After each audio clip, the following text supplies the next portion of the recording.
Somos la Hora Bautista, soy Héctor Catani, predicador bautista, y vamos a entrar ya en el último mensaje de nuestro programa, La Hora Bautista. Recordándole que estamos cada sábado aquí a partir de las 11:15 de la mañana por Radio Sudamericana 94.5 en su dial, trayéndoles para ustedes la palabra de Dios. Y recordando también que la Hora Bautista es un programa de Iglesia Bautista Maranata.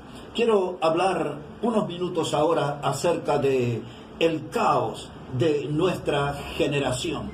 Un antiguo predicador definía a la generación nuestra como en tres grandes grupos de personas. Así las clasificaba él, en tres grandes grupos de personas. Y a mí me gustaría seguir esa línea. Él decía, por ejemplo, que estaban los que tienen miedo. También decía él que estaban los que no conocen lo suficiente para tener miedo. Y en tercer grupo eran aquellos que conocían su Biblia. Quiero hablarles a aquellos de los que tienen miedo. Y les invito a abrir ahí en sus Biblias, en el Evangelio de Lucas, en el capítulo 21 y versículo 25.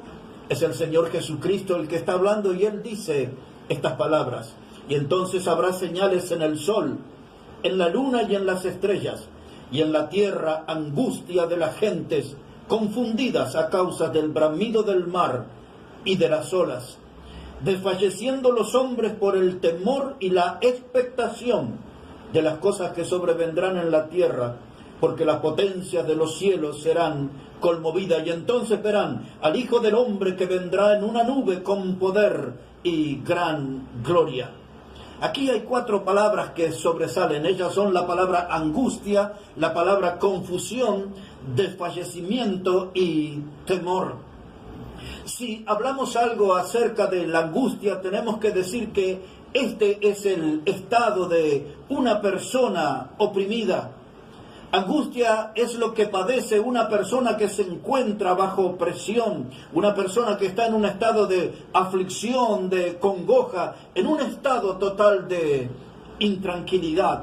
Cuando hablamos de angustia estamos hablando acerca de algo desagradable, y esto es una amenaza de desgracia y de peligro.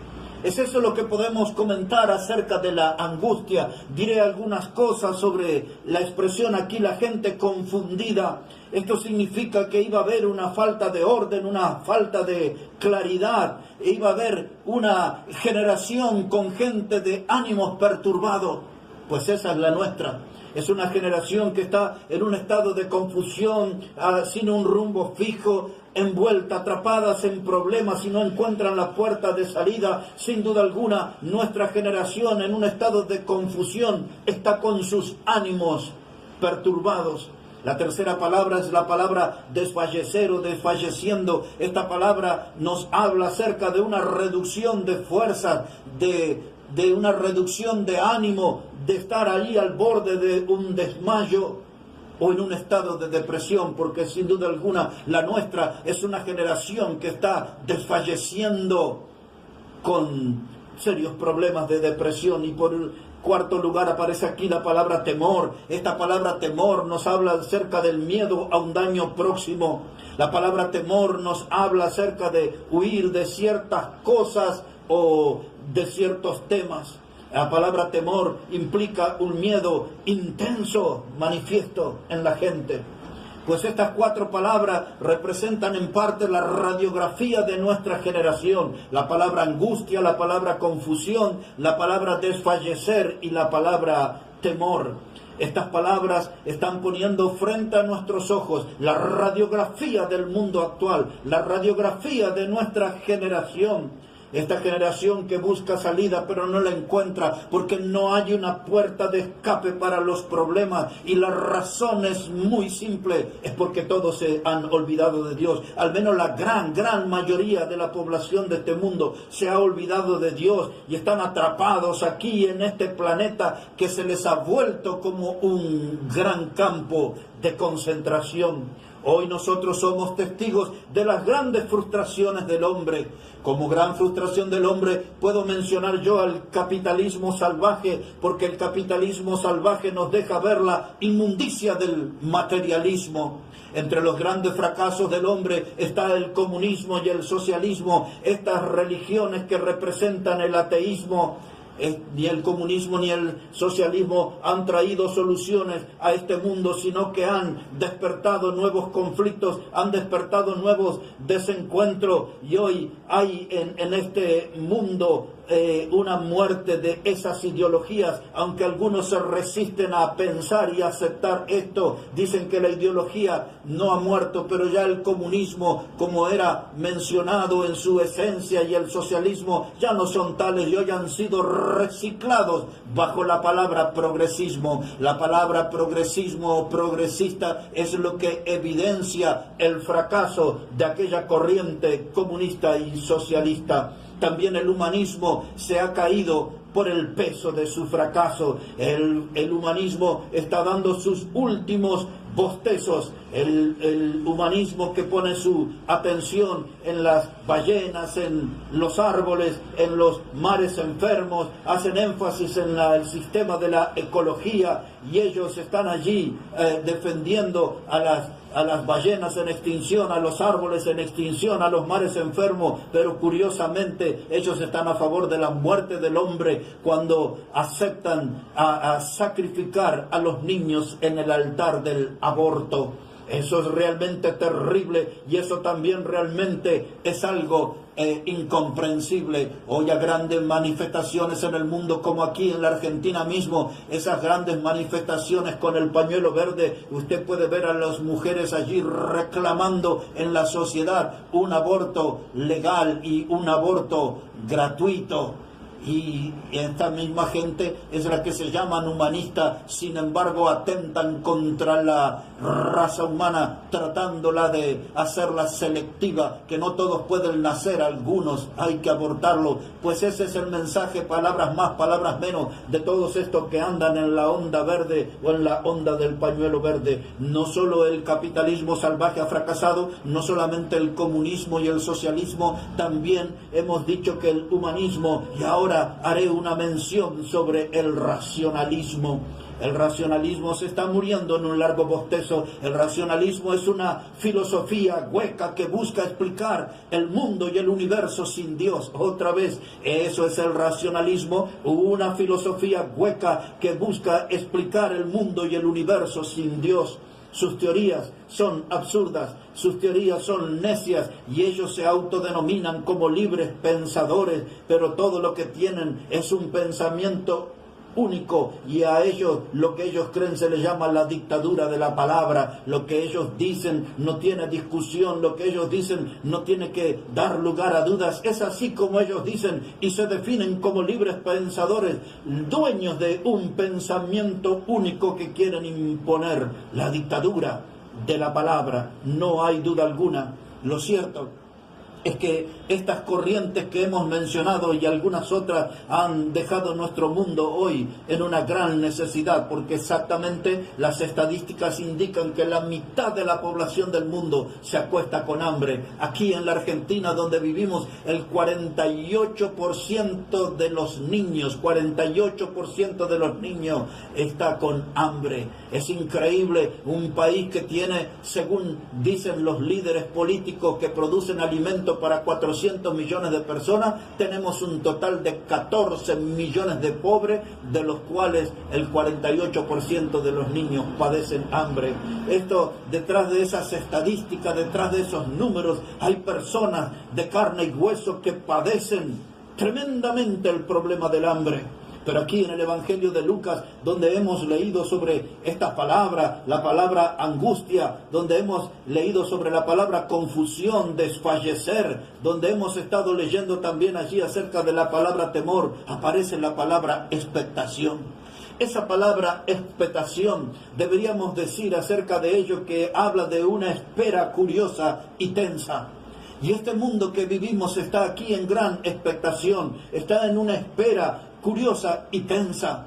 El hombre sabe que algo va a suceder, el hombre tiene temores de que juicios de Dios van a venir, y sin duda alguna el hombre ha llegado a estar en la cresta de la ola, en la cresta de la ola más alta del pecar. Hemos llegado al punto más alto del pecado y estamos atrayendo el juicio de Dios.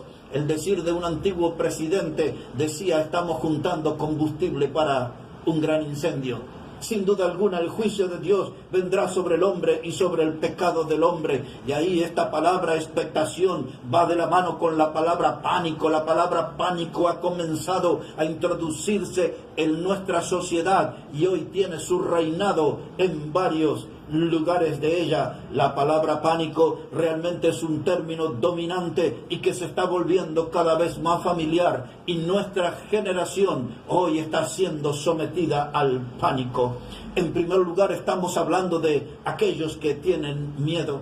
En segundo lugar, hablaré aquí unos minutos sobre aquellas personas que no conocen lo suficiente para tener miedo. De ellos hablaré de los que no conocen lo suficiente para tener miedo. Citaré el Evangelio de Mateo, el capítulo 24, y otra vez las palabras del Señor Jesucristo a partir del verso 4. Mateo 24, 4. Dice la Biblia, la palabra de Dios: respondiendo Jesús le dijo: mirad que nadie os engañe, porque vendrán muchos en mi nombre diciendo: yo soy el Cristo, y a muchos se engañarán, y oiréis de guerras y rumores de guerra. Mirad que no os turbéis, porque es necesario que todo esto acontezca, pero aún no es el fin, porque se levantará nación contra nación y reino contra reino, y habrá pestes y hambres y terremotos en diferentes lugares, y todo esto será principio de dolores. Aquí la palabra de Dios nos enseña los días que estamos viviendo. Nosotros somos la generación de la bomba. Yo recuerdo desde mi niñez que siempre los mayores decían: un día de esto un loco se va a levantar y va a apretar el botón rojo y volaremos hechos pedazos en este planeta. Así crecimos oyendo esas cosas de nuestros mayores, pero nunca antes en la historia humana se vivió una realidad como la que está descrita aquí en el Evangelio. Es falso que aquellos que dicen que siempre hubo guerras y rumores de guerra, solamente que antes no había los medios de comunicación que hay hoy. Eso es falso. Realmente nosotros estamos en una carrera bélica. En la generación pasada se hablaba sobre la guerra de Galacia, se hablaba sobre las guerras químicas, se hablaba sobre las guerras bacteriológicas, se hablaba acerca de los misiles con cabezas inteligentes, misiles con ojivas nucleares, se hablaba de las bombas étnicas, de las bombas de neutrones, de las bombas de cerebro y qué sé yo. Cada día el hombre en su maldad inventa más clases de bombas y sigue promoviendo la autodestrucción. El Señor Jesucristo hablaba claramente que vendrían los tiempos de guerras y de rumores de guerra, y todo eso se iba a instalar, y hoy nosotros vivimos en un planeta que está amenazado de guerra continuamente. Si levanta su mirada al África, las guerras étnicas, es tremendo lo que pasa por allá. Allí no hace mucho tiempo aquella guerra en Irak, aquellas guerras en Irán, los 11 años de guerra entre esas dos naciones allá por la década del 80 del siglo pasado. Y entonces hablamos de Afganistán, hablamos acerca de lugares donde cayó el régimen de Muammar Gaddafi. Recuerdan ustedes allí en Libia, guerras y rumores de guerra. Todo eso no es tan lejano cuando miramos a la Rusia de Putin y vemos cómo atacaron allí a Chechenia y allí Crimea y tantos lugares, un poquito exigiendo nuestra memoria, aquella guerra allí en Yugoslavia, que luego esa guerra se desató entre croatas y serbios, y aquella nación se dividió en Croacia, Serbia y Montenegro. Guerras por todos lados, y ahora estamos viviendo aquí en Latinoamérica, donde todo es un verdadero polvorín por estos días. Las grandes manifestaciones en Haití, los muertos en la calle, a las manifestaciones en Colombia y en Venezuela, muertos por doquier. Estadísticas indican que en Venezuela hay un promedio de 40 muertos diarios por causa de la violencia social. Aquí vemos cómo se ha levantado Chile, más de 30 muertos, unos 30 muertos aproximadamente en Bolivia, en los grandes conflictos sociales, por los cambios de gobiernos o por destituir un gobierno, sea lo que fuera las razones. Hoy estamos viviendo en medio de un clima bélico, estamos atrapados de amenazas de guerra, de levantamiento del hombre contra el hombre, o como dijo Jesús aquí, reino contra reino. Ahí si damos una mirada también a Europa, allí en lo que sucedió en Barcelona, lo que estos que estaban luchando por la independencia, y si vemos aquellos de los Países Vascos, y si vemos también allí en Francia los chalecos amarillos, todo esto, realmente el mundo se está transformando en un gran polvorín, y esto nos trae aquí al comentario del Evangelio de Mateo: guerras y rumores de guerra, guerras y rumores de guerra.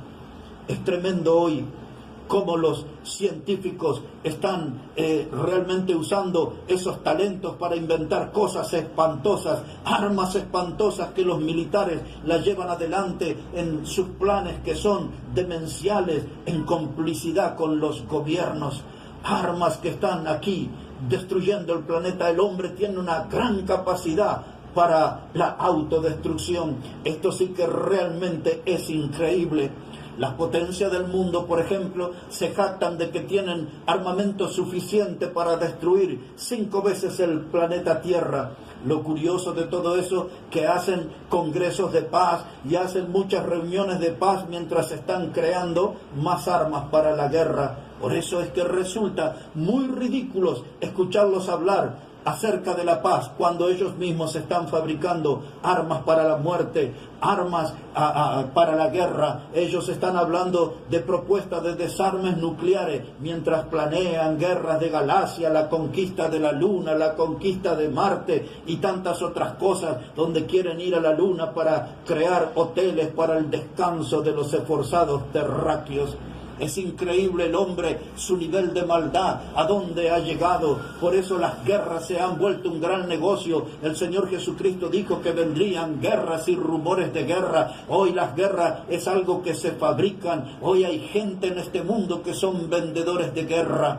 Me gustaría que usted ponga un poquito de atención a esa expresión. Hoy el mundo tiene personas que son vendedores de guerra, fabricantes de guerra, y ellos tienen todo un manual para convencer a la gente que las guerras son necesarias, y tienen un manual para convencer a la gente de que las guerras son una necesidad.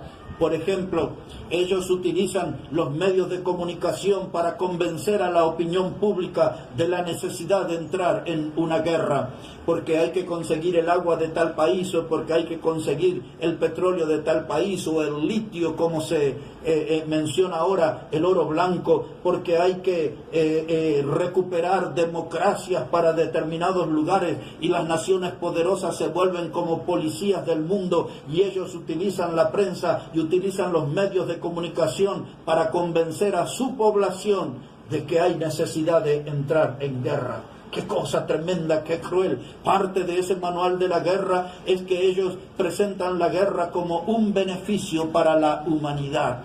La guerra va a traer muerte, la guerra va a traer destrucción, va a traer dolor, pero al final la humanidad va a ser beneficiada después de ciertas guerras.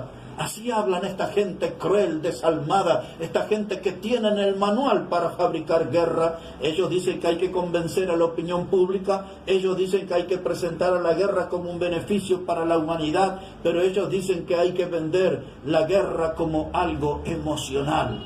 Entonces apelan a las emociones, a las fibras más íntimas de las personas, para que ellas se levanten en respaldo de una guerra. En otras palabras, para que la gente se sume, para que gente haga negocio con el dolor y con la destrucción. ¡Qué tremendo! Le diré algo más sobre este manual de los fabricantes de guerra, de los vendedores de guerra. Ellos dicen que hay métodos para debilitar la opinión pública y poder justificar la muerte.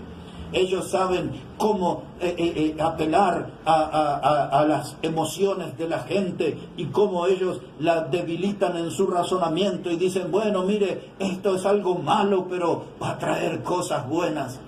El Señor Jesucristo decía, ningún árbol malo puede dar fruto bueno. Yo me quedo en esa verdad del Evangelio. Ningún árbol malo puede producir un fruto bueno. Pero los vendedores de guerra dicen, bueno, las guerras son necesarias porque luego esto va a traer beneficios para las naciones, progresos para los pueblos, bienestar para las personas, y todo eso es un verso, como se dice aquí en las calles de Buenos Aires, es un gran chamullo, un verdadero chamullo. Le comentaré algo más sobre el manual de los fabricantes de guerra. Ellos hablan de que hay que tener costos mínimos para la nación. ¿Qué significa entrar en una guerra y tener un costo mínimo para la nación? Ellos dicen hay que enviar aviones no tripulados para no tener costos de vidas humanas. Aviones no tripulados, esos aviones allí que son como robots en el aire y manejan y tiran bombas y destruyen y detectan dónde están los lugares más poderosos de sus adversarios o enemigos de turno. Ellos contratan, estas naciones poderosas, a mercenarios. Por eso una nación como los Estados Unidos, muchas veces cuando usted encuentra a los muertos, algunos son de apellido Rodríguez, González, Pereira, García, ninguno de ellos tiene un apellido anglosajón, porque muchas veces ellos ofrecen grandes cifras de dinero para contratar a mercenarios, porque ellos quieren tener un mínimo costo político para la nación. Así contratan los comandos especiales. Hay empresas que los entrenan, hay empresas que los contratan y los envían a la guerra. O otra de las cosas que hay en esta gente fabricante de guerra es que cuando vienen sus muertos al país, regresan las personas pero muertas al país, entonces ellos así los repatrian envueltos en las banderas de sus naciones y los presentan como cadáveres de héroes que necesitan o que es necesario rendirle honores. ¡Qué cosa tan fea, tan horrenda que se maneja detrás de este negocio, de este mercado, de esta fábrica de guerra que hay en el mundo! Y por último les diré otro comentario. Esta gente buscan la forma de extender y crear negocios a través de las guerras. ¿Cómo lo hacen eso? Reconstruyendo las naciones. Van a un país, lo bombardean, lo reducen a escombros a las grandes ciudades y luego después le ofrecen sus ingenieros, sus arquitectos, sus carpinteros, sus electricistas, sus albañiles, y entonces la guerra se mueve, se transforma en un gran negocio. Destruyen naciones para luego llevar sus empresas a reconstruir esas naciones. El gran negocio, horrendo negocio que se manejan detrás de las guerras. Pero volviendo aquí a la página del Evangelio, dijo Jesús, guerras y rumores de guerra, se levantará nación contra nación y reino contra reino.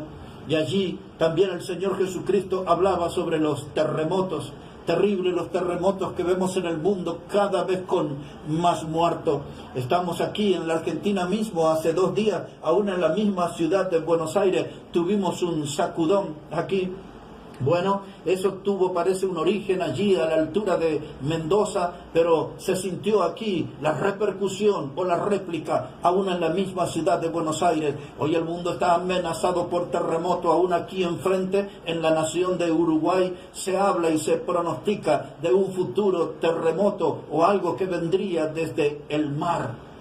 El Señor Jesús hablaba que sobre este mundo iban a venir los terremotos, iban a venir las pestes, grandes pestes como hoy vemos que no se encuentra solución para el ébola, no se encuentra una solución para el SIDA, se está en una lucha intensa contra el cáncer, pero todavía no se ha logrado tener una victoria plena sobre él. Hay muchas enfermedades que han aparecido como el antivirus, que es una enfermedad que proviene de las ratas, y también tenemos aquí tantas, el SARS, que es un problema en la respiración. Se hablaba de la gripe porcina, del H1N1, se hablaba de la gripe aviar, que era aquella enfermedad que llevaban las aves que iban de una nación a otra en su peregrinación. Hay tantas pestes en este mundo y muchas de ellas todavía no se ha podido encontrar una solución, un remedio. Jesús dijo que iba a haber guerras, rumores de guerra, que iba a haber terremotos, que iba a haber pestes, iba a haber hambre. Ya lo hemos mencionado hoy. La mitad de la población del mundo se acuesta con hambre. Y cada vez el tema de los alimentos se está volviendo un problema más serio en esta población del mundo. Y aquí él hablaba también acerca de guerra, terremotos, pestes, hambres, y él dijo, todo esto es principio de dolores, principio de dolores. Lo que él está diciendo en otras palabras es que este mundo está embarazado de juicio. Entienda bien esa expresión, principio de dolores, un mundo embarazado de juicio. Pronto saldrá a la luz un juicio que vendrá de Dios. Dios enviará un juicio por la maldad del hombre, por el alto nivel pecaminoso de la humanidad. Dios tendrá que intervenir en la historia humana, como lo hizo en los días de Noé trayendo el diluvio, como lo hizo en los días de Sodoma y Gomorra trayendo fuego y azufre. Ahora estamos anunciando que hay un juicio de Dios que vendrá, porque el hombre ha llegado a su punto más alto de la maldad, de la violencia, del pecado en sí. Principios de dolores, un mundo embarazado de juicio, como si fuera una madre alumbrando a un bebé. Allí primero comienza a sentir las contracciones, y este mundo ya está sintiendo contracciones más seguido, porque ya está por darse a luz ese juicio que vendrá de Dios para caer duro contra el pecado. Están aquí en este mundo, en la radiografía, los que tienen miedo. Están aquí en este mundo, en la radiografía, los que no conocen lo suficiente para tener miedo. Y están aquí en este mundo aquellos que conocen la Biblia. Nosotros conocemos la palabra de Dios, conocemos el plan de Dios, el programa de Dios. Nosotros sabemos exactamente en qué hora de la historia humana estamos viviendo. Lo que nosotros sabemos es que Cristo va a venir y va a venir pronto. Cristo vendrá aquí. Dice la palabra de Dios aquí, una mirada a la primera carta de Tesalonicenses, ya para ir terminando con este tema en la hora bautista. Dice aquí la palabra de Dios en la primera carta que Pablo le escribió a los Tesalonicenses, en el capítulo 4 y en el versículo 13, dice estas palabras: tampoco queremos, hermanos, que ignoréis acerca de los que duermen, para que no os entristezcáis como los otros, que no tienen esperanza, porque si creemos que Jesús murió y resucitó, así también traerá Dios con Jesús a los que durmieron en él. Por lo cual os decimos esto en palabra del Señor, que nosotros que vivimos, que habremos quedado hasta la venida del Señor, no precederemos a los que durmieron, porque el Señor mismo con voz de mando, con voz de arcángel, con trompeta de Dios descenderá del cielo, y los muertos en Cristo resucitarán primero. Este pasaje nos habla de la parousia. Parousia era la palabra griega que nos hablaba de la venida del Señor Jesucristo. Parousia era un término que se utilizaba para anunciar la presencia o la llegada de un rey. Y ahora la Biblia usa esa palabra para hablar acerca de la venida, de la presencia de Jesucristo entre nosotros, que por otro lado Jesús es nuestro Salvador, pero también la Biblia lo presenta como el Rey de Reyes y el Señor de Señores. Dice que Él vendrá, y el texto lo describe aquí, que vendrá con voz de mando. Él vendrá como si fuera un general que da órdenes a la tropa del ejército. Él vendrá con voz de mando, con voz de arcángel. Eso habla el arcángel en la creación angelical. Era la persona de más rango, el arcángel, y Él vendrá con toda esa autoridad del cielo y vendrá con trompeta de Dios. Es muy interesante estudiar en la Biblia que siempre los eventos más importantes eran anunciados por trompetas. Y aquí, en este evento importante que está en el calendario de Dios, el regreso de Jesucristo, aquí sonará la trompeta y Cristo vendrá y llevará, dice la Biblia, a su iglesia que Él compró con su sangre. Por eso dice el texto que aquellos, los muertos en Cristo, resucitarán primero, y luego los que estamos vivos, dice, seremos arrebatados juntamente con Él en las nubes. Este mundo, en su radiografía, nos permite ver a los que tienen miedo. En segundo lugar, nos permite ver a los que no conocen lo suficiente para tener miedo. Y en tercer lugar, se nos permite ver en esta radiografía aquellos que conocen su Biblia. No tenemos temor del futuro, porque el futuro todavía está en las manos de Dios. No tenemos temor del futuro, porque tenemos esta esperanza que Cristo vendrá para buscar a su iglesia, la que Él compró con su sangre. El mismo Señor Jesucristo que dijo: yo soy la resurrección y la vida, y el que cree en mí, aunque esté muerto, vivirá. una palabra de esperanza para este mundo. Cristo dijo: soy la resurrección y la vida, y el que cree en mí, aunque esté muerto, vivirá. Ponga su fe en Cristo. Él murió en la cruz del Calvario. Él derramó su sangre preciosa para que sus pecados sean limpios, sean borrados. Cristo murió en la cruz del Calvario hace 2000 años, mostrando el amor por el humano. Y con esos brazos extendidos desde la cruz, hoy les está invitando a ustedes a que renuncien a su pecado y que pongan su fe en Jesucristo como el Salvador. La Biblia lo dice claramente, que todo aquel que en Él cree no se pierde, mas tiene vida eterna. Y este es el regalo más precioso y más maravilloso que un hombre puede recibir, la vida eterna dada por Dios. Una vida eterna que significa vivir para siempre. Una vida eterna es algo que no tiene fin, es algo que nunca termina, que nunca acaba. Ese es el regalo que Dios quiere darle, una vida eterna. No esté en el grupo de los que tienen miedo. No esté en el grupo de los que no conocen lo suficiente para tener miedo. ¿Por qué no viene al grupo de los que conocen su Biblia? Y la Biblia dice que Cristo puede ser su Salvador, porque no hay otro nombre bajo el cielo dado a los hombres en que podamos ser salvos. Solo Cristo salva. Venga a Él con fe y Cristo le dará el regalo de la vida eterna. Somos la hora bautista. Recuerde que la hora